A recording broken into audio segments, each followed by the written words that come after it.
Mas aí, você mandou beijo pra sua mãe, por que você não mandou beijo pro seu pai? Pro meu pai, porque ele não assiste o Vênus. Você acredita? Sério? Porque ele não sabe que você tá aqui. Não, eu tava falando com meu pai agora. Coisa. Você tava falando com seu pai? Tava falando com meu pai agora.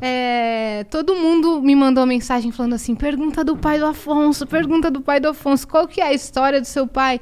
Que ele foi comprar cigarro e nunca mais voltou, mas... Esse é o classic. Não, é porque é o seguinte. O Di Lopes, que é do podcast, que fica lá em... Vocês são Vênus, ele é Saturno, que fica longe pra caralho. Aquela 2 horas de carro. Daquele estúdio dele lá.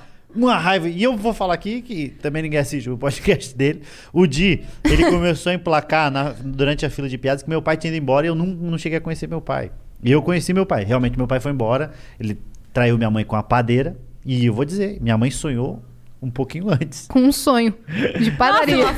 Não, juro. Você tá ela falando sério? Ela conta essa história como se fosse verdade. Você tá falando, como é o nome da sua mãe? Maria Cecília Mendes, a Cissa. Maria Cecília, eu quero conversar com a senhora pra entender o que é isso. Ou seja, o chifre, ele sempre vem antes no sonho. Se você namora? Eu? Não tem problema. Ficou demorando pra responder. O que eu ia falar é, se você tiver um sonho, já pode terminar. Tá bom? Sonhei que tá traindo. Termina, que é melhor do que descobrir depois. Enfim, e aí o Di Lopes começou a fazer nas filas de piadas isso, tá? Falar, o pai do Afonso, e não sei o que, começou a fazer um monte de piada a respeito disso. Sabe qual que é a diferença do lixeiro pro pai do Afonso? É que o lixeiro passa na casa do Afonso pelo menos uma vez na semana. Nossa. E começou a fazer um monte de piada.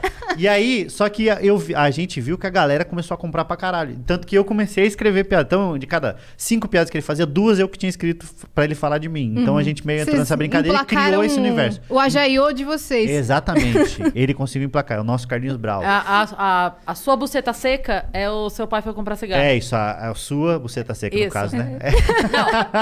Não, o que ele fez da buceta seca, ele fez com o pai. Buceta seca. Exatamente. Tá, saudade, Jess. E aí eu... Olha, falando buceta seca, a boca cheia d'água aqui. E aí ele começou a fazer um monte de piada disso. Não a minha, diga-se de não passagem. Não a sua, diga-se de passagem. Não, porque toda vez, Padilha, toda vez... Que eu, agora não, que a gente não está viajando fazer show. Mas toda vez que eu viajava com algum amigo fazer show... Aquela vez que eu fui fazer o show, o seu show em Curitiba, a gente saiu do show e fomos pro pagode, que a gente chama pagode. Fomos pro pagode. Lembra o que era? Era Inimigos da HP. Fomos pro Inimigos da HP. Os caras aí a gente tão lá velhos, no os caras do show, Inimigos da HP, hein? A gente saiu do nosso show, fomos pro show, tá lá. Eu, Padilha, não sei o que, eu gravei uma história aqui cantando. Eu, Padilha, eu fiquei 5 meses respondendo, assume. Eu falei, mas meu caralho, eu tô com um brother. Qual o nome do show chip? de pagode. Qual era o nome do chip? Não, nem tem. Paivilha? Porque a galera não pode... Aí eu fui no podcast do Petri. Aí era o Petri. Aí pararam de falar do Padilha porque foi o Petri. Aí eu fui... Aí muda do Petri. Mas, meu que o Petri, caralho... diga-se de A gente passagem, postou é muito mais foto bonito, e todo mundo... Eu chipo. Você chipa o quê, demônio? Enfim, volta. É isso, mas é exatamente nesse ponto que eu queria chegar. Fala. Muito bem colocado. Ponto G? Não. Que as pessoas querem acreditar no que elas querem acreditar. Então, elas criam essa imagem e aí vai pra isso. Então, o Di começou a fazer essas piadas do meu pai. Todo mundo começou a fazer. Embarcou. Eu fiz um documentário, um falso mockumentary, né? Que eles falam que é o falso documentário, na pegada... muito inspirado pelo The Office, que é eu fingindo que eu estou indo procurar meu pai. Já criou esse universo, eu vou fazer isso. Fui comprar incrível. cigarro, o nome do documentário. E aí, fiz esse falso documentário, meu pai participa disso daí. A gente fez e Que mesmo começa assim, super sério. Começa, e é mesmo assim as piadas continuam. Aí chega um momento que a gente fala, tá bom, as pessoas passam na rua, buzina, cadê seu pai? Mas seu pai... Já aconteceu. Eu tava parado no semáforo, eu morava com o Thiago ainda. Aí descemos, a gente morava bem numa esquina. Juro por Deus, o cara passou, aí abriu a janela, meteu aqui, abriu a janela, pobre, né? Meteu aqui e falou, cadê seu pai? Eu falei, deve estar com a sua mãe, o arrombado. Só que eu achei que ia. E aí o carro parou no semáforo. Mas pensa num cagaço que eu fiquei. Falei, só piada, hein? Meu pai quer saber meu pai. Eu sou humorista, já comecei a me explicar pra caralho com o cara. Só que as pessoas têm muito isso daí, delas acreditar nisso. Tive uma ideia aqui, Padilha. Você pode fazer um podcast baseado no How I Met Your Mother, que todo episódio... como você encontra... Aí todo convidado que você receber no podcast é você tentando achar seu pai. Você entrevista o convidado e tal, mas você nunca conheceu um fulano de tal? Não. Aí você acaba a entrevista e fala, mas não achei meu pai. Eu fiz isso. No documentário é isso. Eu consegui uma abertura até no SBT local. Então eu fiz até tem uma cena que é eu num programa de meio-dia procurando, tamo aqui com ele, não sei o quê. E aí eu procurando meu pai, aparece um cara, que é o Fernando Borg. O Fernando Borg, comediante, amigão nosso, que faz, e aí ele parece, sou seu pai. Não é meu pai. E o apresentador falando, é seu pai, pô, abraça teu pai. E é um constrangimento Ele do caralho. chamou um doutor pra falar dos malefícios do cigarro. Chamei um doutor pra falar exatamente. Não foi, Você acha que eu não assisti, foi meu legal. parça? Ficou maneiro, né? Ficou muito maneiro. E mesmo assim as pessoas continuam acreditando nisso. Só que o que acontece? A história real foi, meu pai começou a trabalhar numa padaria, pegou a padeira. E sua nem mãe sonhou. Hã? E sua mãe sonhou. E minha mãe ficou com o pão de ontem, né? Nunca mais a gente teve pãozinho fresco em casa. E aí a gente morava aqui. Minha mãe teve meu irmão mais velho e a gente veio pra São Paulo pra abrir um bagulho de jogo do bicho, diga-se de passagem. Você, seu tio, Jorginho? Meu tio Magrão, falou pro meu pai e pra minha mãe que ele ia Aí ela sonhou com o viado, mas era só o chifre. Sonhou com o boi, né? Sonhou com o boizinho, jogou no bicho, perdeu no bicho e o marido, né? Aí vieram pra cá, meu pai traiu minha mãe ficou braba, com razão, né? Diga-se de passagem. Ela pegou a gente, eu e meu irmão mais velho, fomos pra Curitiba. E aí eu via meu pai muito pouco, então isso eu tinha 7 anos. Eu via meu pai a cada Natal, era Papai Noel. Aparecia, dava alguma coisa e ia embora. Mas não ajudava com pensão, nada. Então é o clássico... Vou comprar cigarro. É isso, clássico, vou comprar cigarro, mas aí vez ou outra eu via meu pai. Aí aí ele mudou pra Curitiba, eu comecei a ver ele com um pouco mais de frequência. 2 vezes por ano? 2 a 3, tá? Teve uma vez que minha mãe, daí só que eu era muito apegado à minha mãe, meu irmão mais velho era mais puxa-saco do meu pai, até porque ele passou mais tempo com ele, então faz sentido ele ser mais puxa-saco. Meu pai morava numa casa, a 50 não, uns 30 minutos de carro, lá de casa. Aí minha mãe foi lá um dia e deixou eu e meu irmão mais velho pra ficar com meu pai.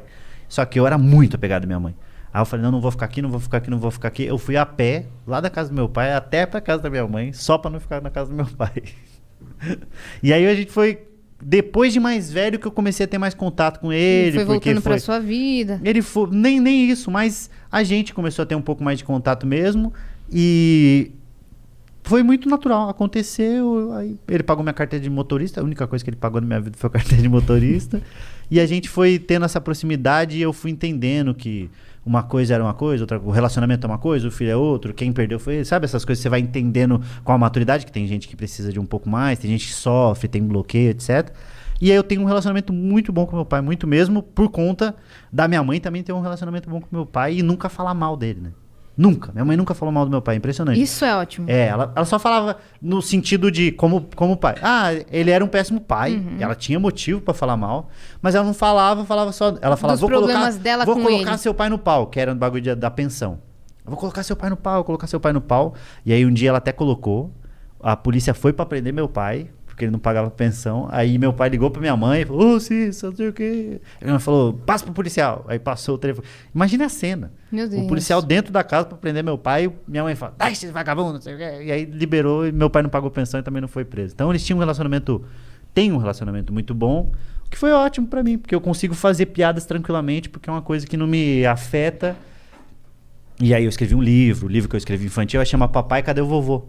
Que é um cara tendo que explicar pro filho por que o avô paterno... Por que o avô paterno nunca foi visitar ele. E esse realmente é um caso de o avô que foi embora e nunca mais viu. Esse é o cigarro mesmo. Esse é o cigarro, esse é o triste fim, né? Uhum. Porque o meu ainda tem contato com meu pai, tava com ele agora, meu pai. É de boa. Seu irmão mais velho, vocês se dão bem? Hã? Você e seu irmão mais velho, vocês se dão bem? Sim, pra cacete. Meu irmão mais velho e meu irmão mais novo. Minha mãe já casou de novo, e aí o outro marido foi comprar cigarro. Aí ela teve mais um homem lá que foi comprar cigarro também. Ela precisava vender cigarro em casa, né? É isso, eu tava pensando. Ou não escolher fumantes, né? Abrir uma vendinha. Minha mãe... Evitar fumantes. Eu não sei se é... Porque durante muito tempo teve uma coisa que falava sobre... tem uma amiga minha que tem o dedo podre pra escolher homem. Eu não sei se é real, vocês acreditam nisso? De mulher que só escolhe homem ruim. Você acha que é um pouco... Que não sei se tem alguém que tem culpa, mas é impressionante como tem pessoa que é reincidente em homem ruim. Mas e com mulher também, etc. Mas é mais clássico. Que repete padrão. Repete padrão, não é nem por escolha. A pessoa, inconscientemente, ela busca aquele figura perfil. parecida com o pai, né? Fumante. Que não dá muita atenção pra família, etc. Gosta de beber um negocinho. Por alguma questão dela que ela teria que resolver. Né? Ou às vezes a pessoa teve ausência do pai e aí busca em outro homem uma figura paterna de acordo com as características do seu pai. Pensa um pai ruim, né? Você tinha, né? Que puta que me pariu.